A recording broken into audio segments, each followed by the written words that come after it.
G'day, I'm Kit Perry and this is Frank. In this video I'm going to go through the process of changing out my current front mount intercooler with another one. I've had this one in Frank for probably a year and a half or 2 years now, and after recently upgrading the turbo in Frank to a Glen Munro racing turbocharger turbo, I swapped over. Previously I had two boost gauges. One was fed directly into the turbo housing on the old turbo, and then the other one was on the crossover pipe.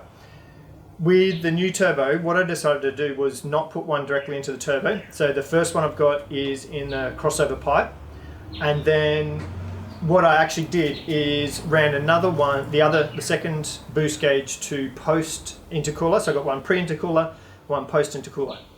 Now in doing that, I actually picked up a bit of an issue that I have with this current front mount intercooler, which is that I have a huge pressure drop across it, which is not good.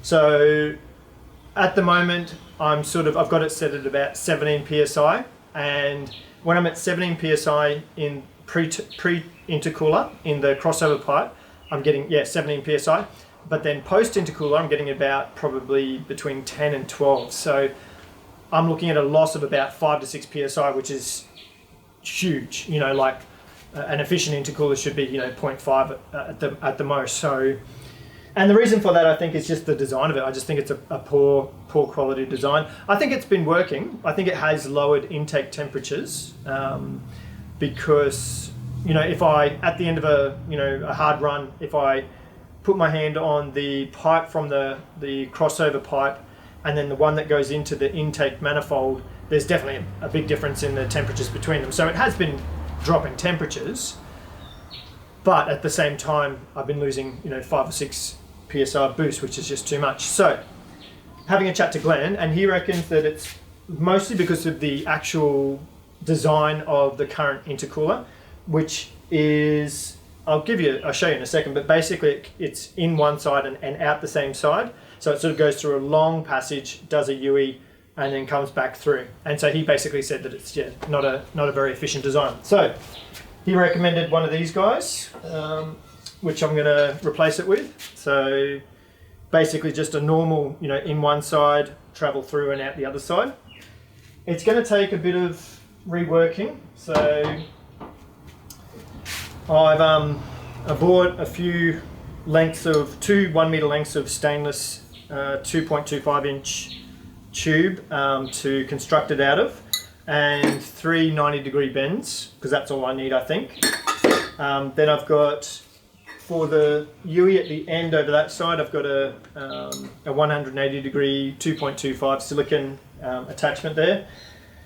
I've got a 90-degree one for the front, and then for the crossover pipe and the intake, I've got two 45-degree 2.5 inch to 2.25 inch reducers, and they're a Raceworks one that I got. So basically what it's going to do, actually I'll grab the camera down and show you in detail, but basically it'll come through the snorkel, crossover pipe, down at a 45-degree angle, along the front of, just behind the bib, do a U-turn into the front mount intercooler, and then back through and up. So yeah, I don't have a TIG machine, unfortunately. I wish I did, but I do have a MIG welder, which I can do stainless on. So I'm going to give it a go, and we'll see how she turns out. So enjoy. Yeah, rightio. So first thing is this length here. This guy's going to go over behind the bib, and I've already cut that to length, and I just took it down to Performance Plus in Townsville and got them to run some beads on it.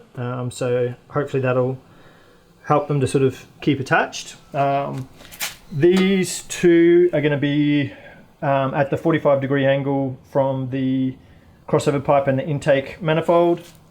I grabbed some of these weld-in bungs, so I'll weld them in to the just before the intake manifold.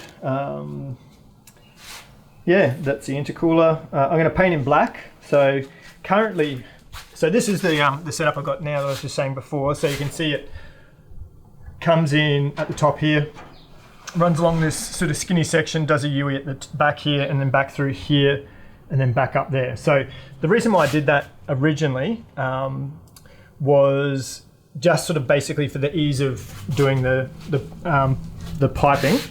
So I'll give you a look at that actually. Just a second. All right, so I'll go through the current pathway of it.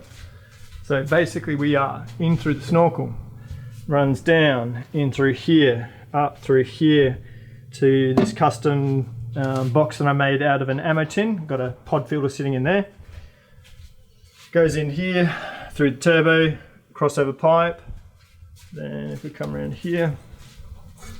So crossover pipe, currently it goes, I do a 90, then straight down and exiting down here. And then it goes across here, and then another 90 in the front. Goes through that intercooler, back through here, up again, 90, 90, and then into the intake manifold just down in there. The way I'm going to change that now is it'll come across and go down here at a 45-degree angle. It'll then, with this long one, it'll go, you won't be able to see it now, but basically down in through there, it'll go along inside there at the bottom. Then I'm going to get it to, I'm going to have to cut out a sort of circular piece here to let it come out. Then I'll do the silicon 180 degree back here into the intake on this side. Then I'll go through this way, and then I'll be able to keep this basically the same as the way that I made it before. And then I'll have to go in and then sort of up at a 45-degree angle. So that's why I got these guys.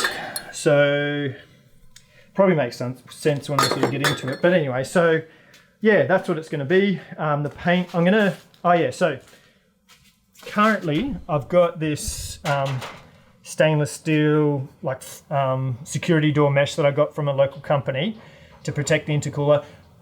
In all honesty, I don't think I necessarily need it. Hopefully that doesn't come back to bite me in the butt saying that, but I'm going to try and do away with it. And so the trouble is then with the look of the silver of it, it sort of real, stands out like the proverbial, and I don't really want it to. So an easy trick for that is to spray paint it black. A lot of people sort of think it affects the cooling performance, but I've watched a few things online and it doesn't seem to really affect it that much. So I just got some matte black from Repco, paint him up black, weld up the intercooler piping, and cross your fingers. Anyway, here we go.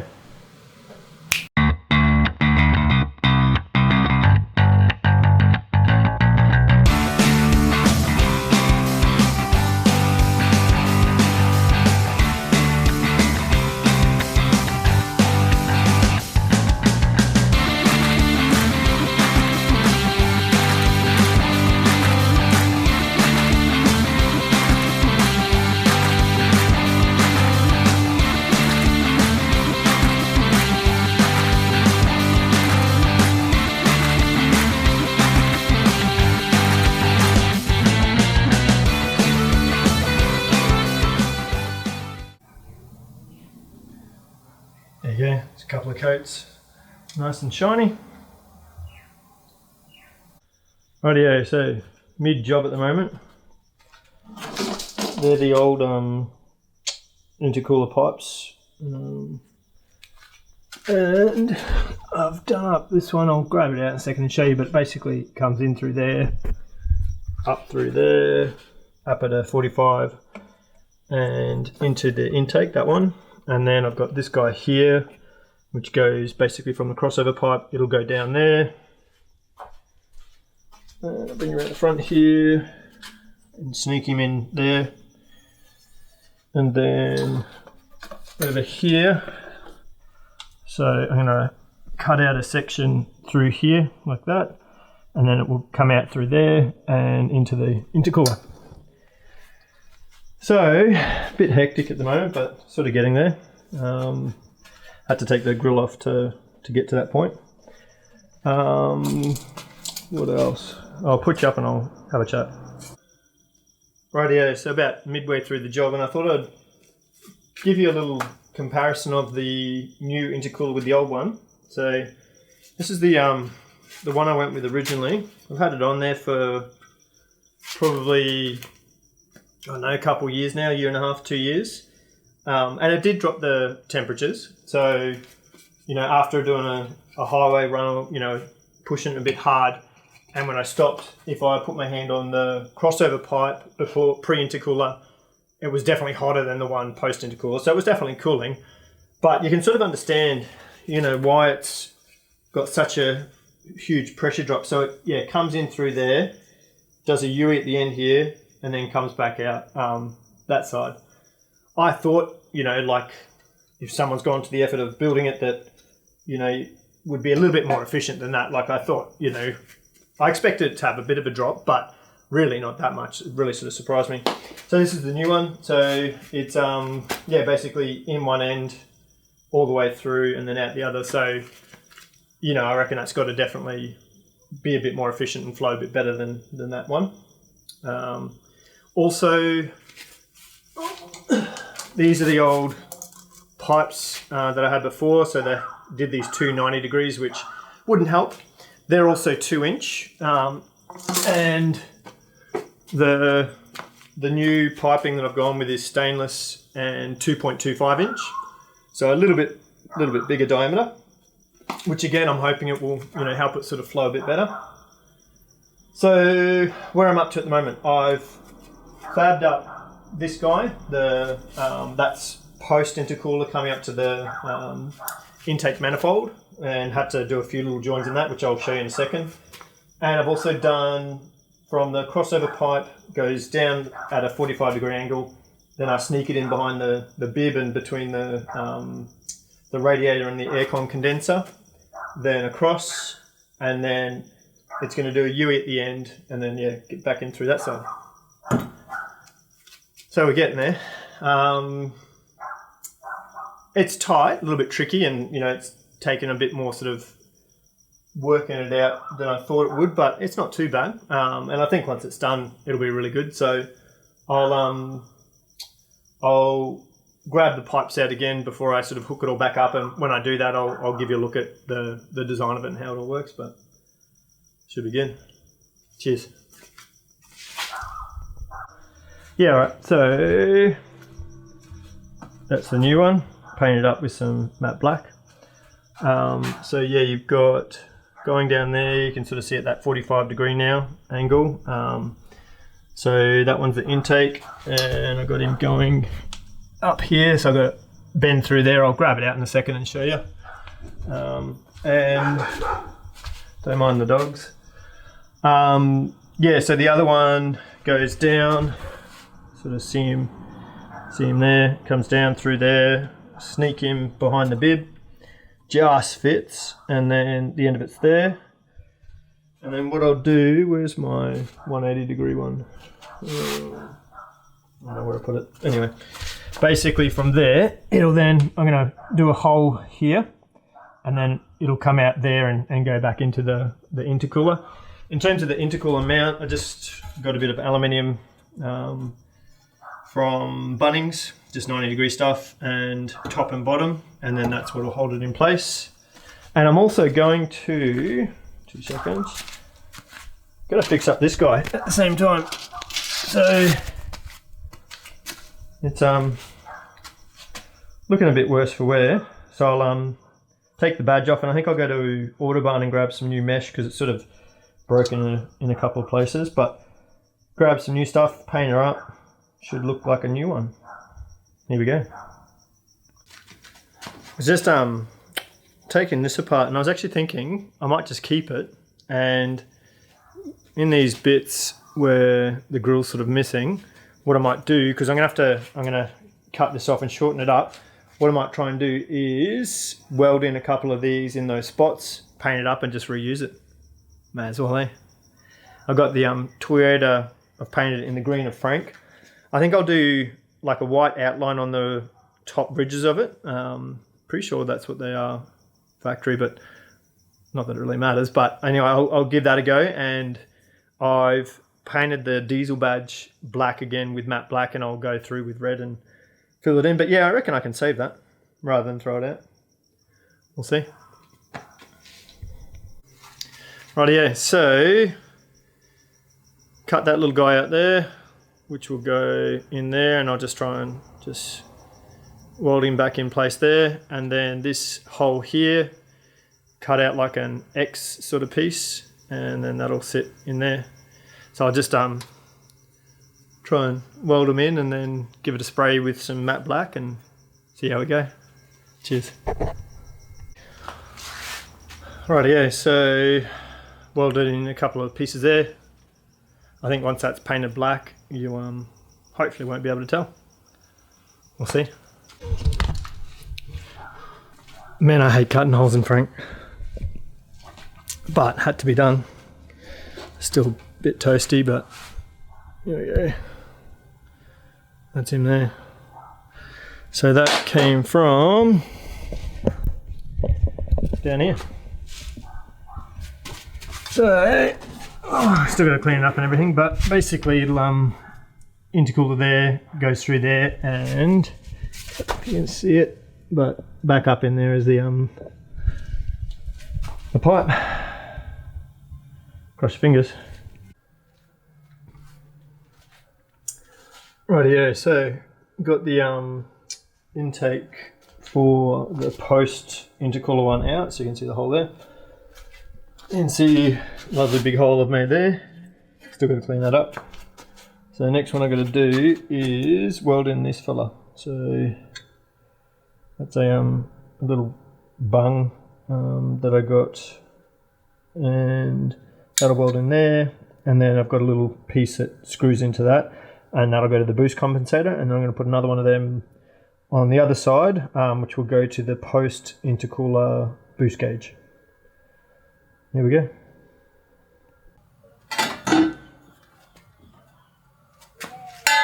Rightio, so hopefully on the home stretch now. That's the post intercooler intake pipe that I welded up. So he's ready to go in. And this guy here, oops, that guy there, see him? He goes down across the front and back around. So yeah, I've checked these all for leaks, and they seem to be pretty good, but you know, I'm more of a grinder than a welder. But yeah, what we'll do now is I'll put him all back together and give it a go. Here we go. Rightio, so fingers crossed we're on the home stretch. So you can sort of see there, got this guy here. This is from the crossover pipe. It goes down there, down in the guts of that. I've got a 90-degree down in there. Comes along behind the bib. Got a sneaky little hose clamp there. See if we can focus on that section. There we go. Yep, sneaky little hose clamp in there, just fits perfectly. And it does a UE, and then the intercooler is going to go in the front here. Go across into this guy, and then it goes, tucks up in there, and then underneath that one, and into the intake there. Fingers crossed. Rightio, so it's Sunday night. I basically did this job from Friday evening-ish, and then Saturday, after I took my son to his soccer in the afternoon, and my boy got his first hat trick, so good on you, Xavier. And in the afternoon, worked on it, and then Saturday night, Sunday morning, and yeah, got him done. And it's pretty good actually. It's made a huge difference actually. I took it for a spin before, and so definitely building boost a lot earlier, like so quicker and harder, and just, you know, really coming on, which is really good. Seems to be driving a lot better too, like it really likes a bit of extra boost, so that's good. It's probably about a 1 psi difference between the pre-intercooler boost gauge and the post-intercooler boost gauge, but I also think, you know, that 1 psi difference could also be differences between the gauges and things like that. So I'm not too worried about that, and actually I'm really happy with it. Currently I'm sitting at about 18 psi, so I'll probably start turning that up a bit. Only trouble is I've got to do the clutch in Frank as well, so that's a bit of a pain in the backside, but I'll hopefully order one this week. But yeah, it's really good. I'm really happy with it. It's much better, and you know, I mean, pulling that old intercooler off and having a look at it sort of side by side, you know, you can sort of see why it was definitely restrictive, and I definitely wouldn't recommend that type of intercooler. But yeah, looks pretty good. I'll give you a few looks at it, and I'll go through the piping actually. So here we go. Alright, so before we had these two 90-degree sort of bends here, but now I'm basically going straight down. Don't worry, my messy wiring. So basically from the snorkel over there, comes around through here into the airbox, through the turbo, crossover pipe, then goes this top one down to the front of the bib. And then I've got it neatly tucked in behind the bib. Oh yeah, I fixed up the front grille too. Looks a lot better. And then from the front, from behind the bib, I've got him coming out there, straight into the intercooler there, going across there. Then I've got him tucking up through there, and then going up through underneath there, the second one on the bottom, and into the intake. I welded on a bung for the boost compensator and a boost gauge in the post intercooler piping, so that's all there. But yeah, it's looking good. Happy days. Thanks for watching.